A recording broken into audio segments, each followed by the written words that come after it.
Hi everyone, welcome to part 2 of our video on smog, which has been a big issue in Korea recently. If you haven't already seen the first video, I recommend checking it out because a lot of the vocabulary that was used in that video is going to come up again in this one. So without further ado, let's get right to the story. 내륙에 낀 안개에 중국발 스모그가 가세한 것이 원인입니다. The cause is the addition of smog from China to inland fog.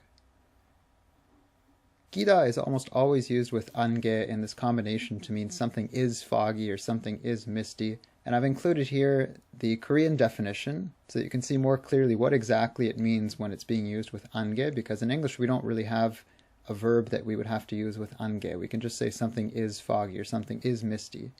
If you look at the Korean definition, it's basically saying that something is stuck to something else or it's covering something. 덮다 means to cover. So you're literally saying fog is stuck to the land.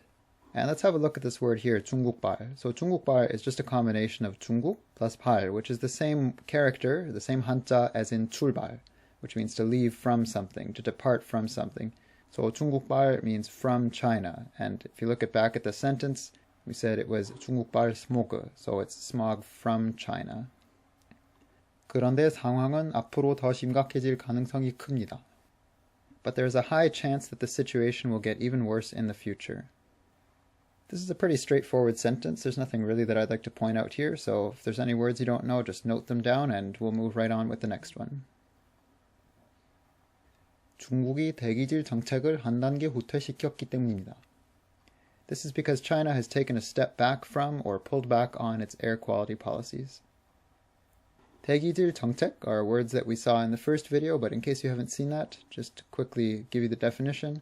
대기질 means air quality, and 정책 is a policy. So these are China's air quality policies. And this is another short but sweet sentence, so we'll just move on with the next one. 중국은 지난해 10월부터 올해 3월까지 PM2.5 농도와 대기 오염이 심한 일수를 전년 대비 15% 낮추겠다는 목표를 세웠습니다. China set a goal to lower the number of days with severe PM 2.5 concentrations and air pollution by 15% compared to the previous year, from October last year until March of this year. We saw in the first video these two words, 올겨울 and 올가을, which mean this winter, this fall, and 올해 or 올해 is built on the same pattern. It just means this year. Now let's have a look at this word 대비. 대비 is a noun. It means contrast or comparison. And it's often used in these kind of constructions where in English it wouldn't make sense if you literally translate it as a noun. This, for instance, would be last year comparison 15%. But just keep in mind that in English what we translate as 15% compared to last year, in Korean you can actually put last year plus this word 대비, and that will translate to compared to. So it's a bit of a different structure from English, but it's really common to be used in this way. You write whatever it is that you want to compare to, plus the word 대비, and that means compared to that thing. One more thing I'd like to comment on in this slide is these two words, 낮추다 and 세우다. As you all know, the original forms of them are 낮다 and 서다, so 낮다 just means to be low, and 서다 is to stand, and then when you add this u, it becomes 낮추다 and 세우다.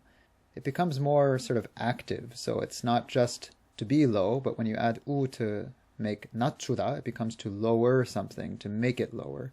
Likewise with 서다, it goes from being to stand, 서다, to 세우다, which is to make something stand, or to set up, to establish something.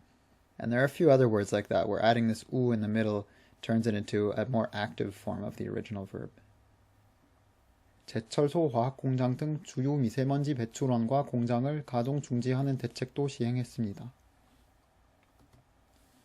They also implemented measures to halt the operation of the main sources of fine dust emissions in factories, such as steel mills and chemical plants. Even though it's not a word that you'll see every day, I'd just like to briefly comment on 제철소, because I think it's a really good example of how you can have a word that seems complicated, but is actually made from some very simple 한자 that are put together in a really logical way. So the first 한자 is 제, which is the same one as in 제작하다 or 제조하다, to make or manufacture something. Then we have 철, which is iron or steel, and 소, which is the same 소 as in 장소, a place. And when you put all those together, you get a place that makes steel or iron. And down here we have a similar case with this word 배출원.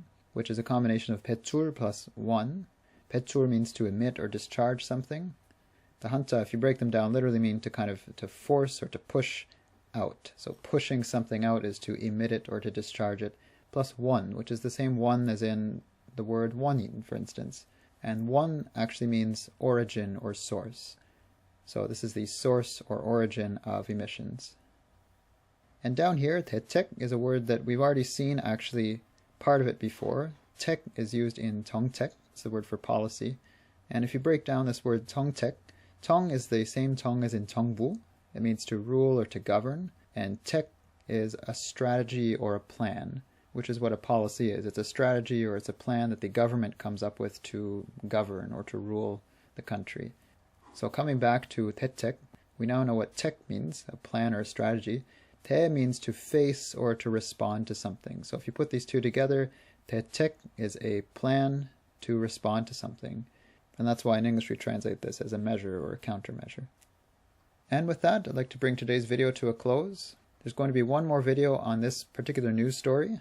And as you know, if you've watched any of the previous news series, a lot of the words that come up in the first video or two will reoccur very frequently in the subsequent videos. So if you haven't already, check out the first video, review the words in this one to prepare yourself for the third video. And hopefully by the end of the third video, you'll have memorized and learnt a few new words because you'll have seen them several times throughout the series. Thank you as always for watching. Let me know in the comments if you have any questions or comments about the content, and I'll see you all in the next video.